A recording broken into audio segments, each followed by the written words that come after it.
once the data is being sent to Logmanager, there's not much you need to do. And when I go to processing and parsers and search for Flowmon, you will see that we have an inbuilt parser. So the system understands log from Flowmon natively. We also have bugs created for Flowmon. And so when I quickly jump into dashboard, let's say log overview, you can see that the system flags logs from Flowmon as Flowmon, and it's offered here as a filter. But let me go back quickly into alerts to show you how you can configure the second layer of the integration, which means adding URL of the event detail in Flowmon UI directly into a log stored in Logmanager.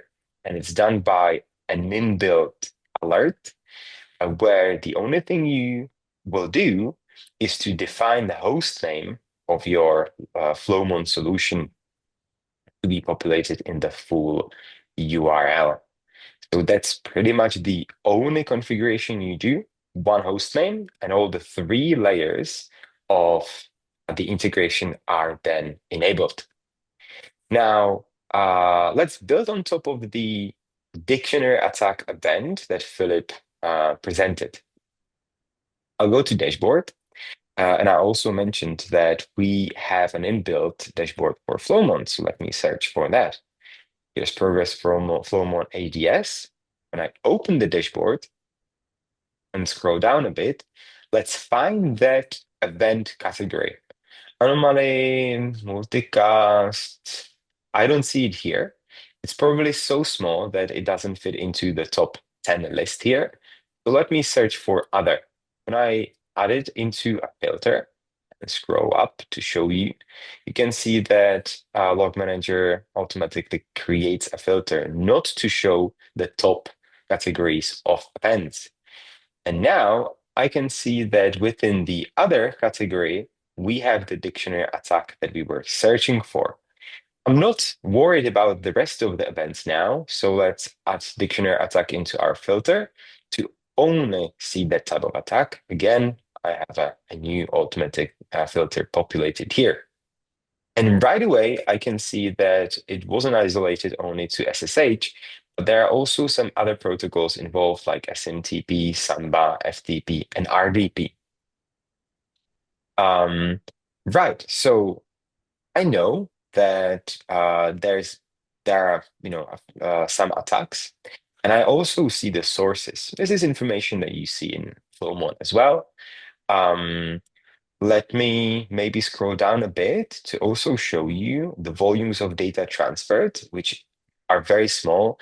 That indicates that only attempts to log in were made, but there was no big data transfers done. When I go all the way to the list of logs, when I present the full logs, let me show you how the URL into the event detail looks like. It's populated right here, event URL. When I open it in a new tab, it takes me to the detail of the event in Flowmon. Now, let's go back a little bit and see all the source IPs of the attack. When I inspect it, I have this table.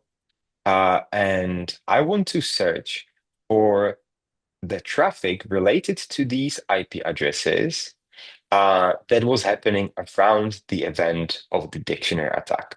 For that, I'll go into Discover, which is a search feature of Logmanager, and I'll add these IP addresses into my filter of source IP addresses.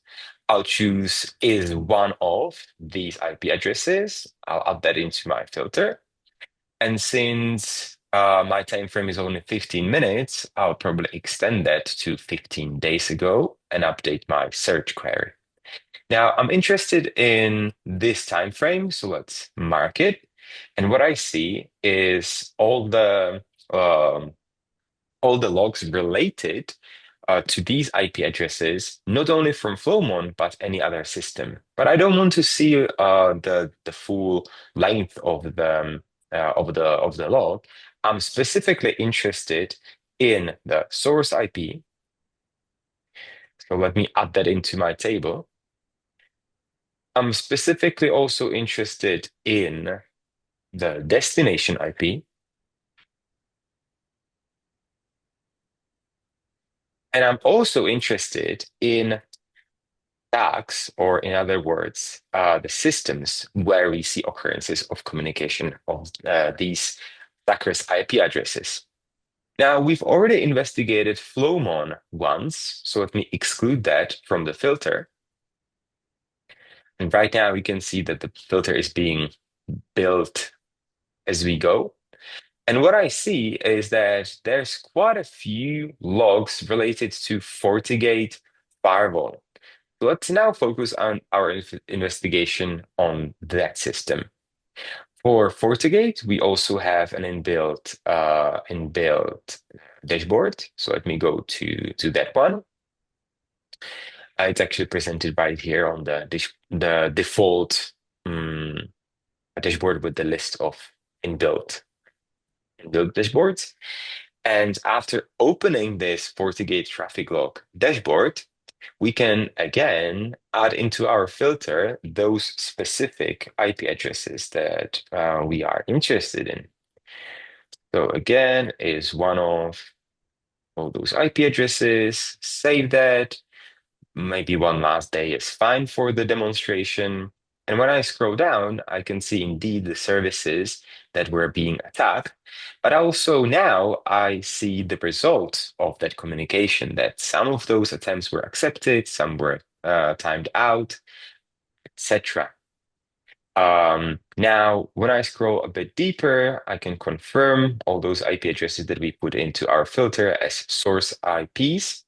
But what may be interesting is this visualization here that visually presents what are the communication partners of that IP address.